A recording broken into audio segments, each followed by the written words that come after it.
So today we are going to look at the provider-facing application for the clinicians. Um, so in the 𝐷𝐸x page, we are now able to see the following patients. Upon clicking one of this patient, we'll be navigated to this page where we can see the CDS hooks integrated and alert of the same. On clicking View Insights, we'll be navigated to this page. That is our healthcare copilot that we have built. On clicking Connect with FHIR, we'll be connected with 𝐷𝐸x FHIR server. And once it is connected, we'll be able to see the connection status. On clicking Go to Dashboard, we'll be navigated to the doctor's dashboard. And then upon clicking Patients, we'll be able to view the list of patients that we just saw in the 𝐷𝐸x page as well.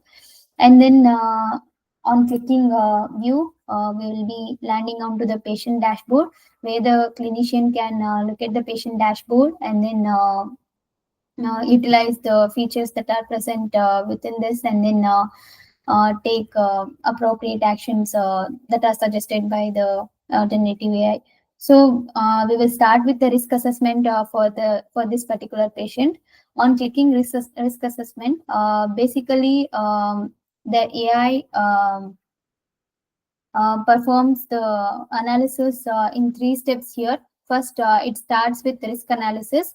It will first gather the patient details like demographics, conditions, and then medications. Then it will predict key risks like sepsis, cardiac, and deterioration issues. So once this is done, it will perform an AI validation on the risk analysis that is done. Let me go here. So once we click on this, it will start performing that action. Instead of waiting for it, I'm just trying to navigate you to the screen where the prediction is already visible. So once the risk analysis is done, it will start performing the AI validation on the risk analysis that is done. This is to ensure that these predictions are clinically accurate. So once that is done, at the end, it will suggest the actionable insights and recommendations.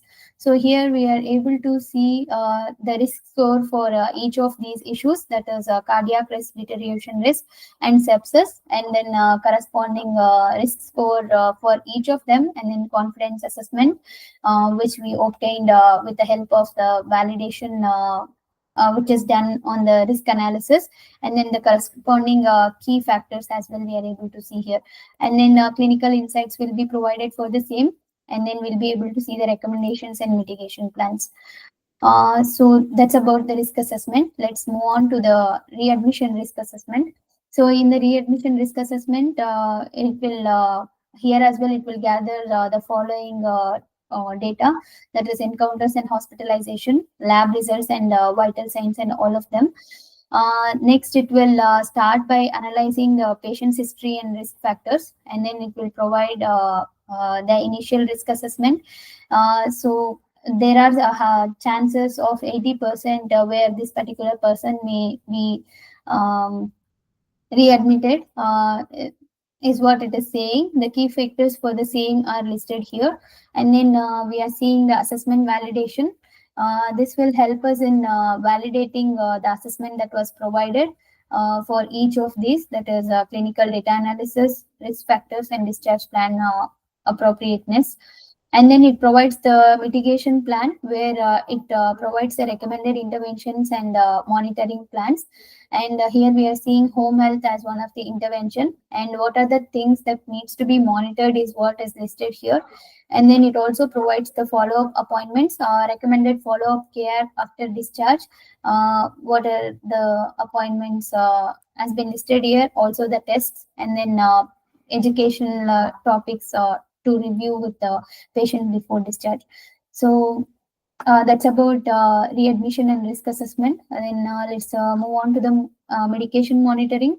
So basically, this dashboard will monitor the medications for adherence risk, potential interactions, and required monitoring parameters. So it will provide the medication issues and adherence risks, if any, and then monitoring plan for the same. Next, let's move on to the clinical documentation. In the clinical documentation section, basically this will help the clinicians in quickly generating the structured and accurate clinical notes. They can click on generate documentations, and then they can choose the documentations that they would like to make for the features that we just looked into, to take note of the recommendations that was suggested, and then take actions of the same. They can download the docs or the PDFs of the same. So that's how this works. Here are some generated documents as well: physical exams, assessments, and plans. So next, we will look at the medical speech to text.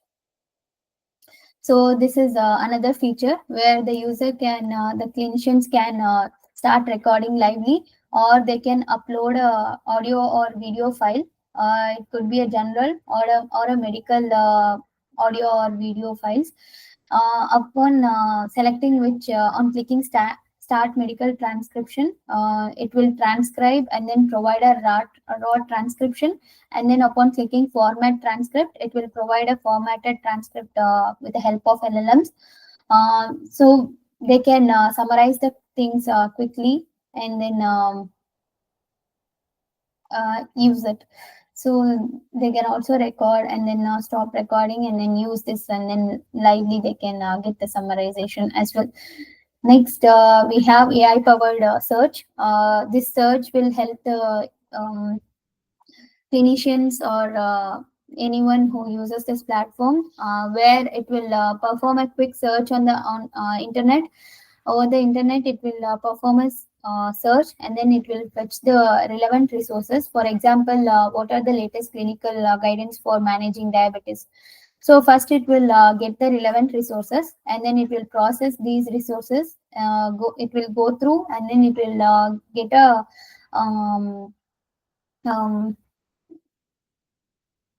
it will get a summary of it, and then with the help of AI, it will summarize, and then it will provide a quick readable content to the user, so that the user need not look at each of the page and then try to understand what are the latest clinical guidelines for managing diabetes. So that's how this works. And then moving on to the chat. In the chat interface, this is also an AI based chat interface. Here, this would be a domain specific chat tool again, which will help in scheduling meetings, retrieving patient records, and providing quick clinical insights on demand. So that's how this works. So yeah, that's about it. So we can talk more about each of the features in depth. So looking forward to it. Thanks.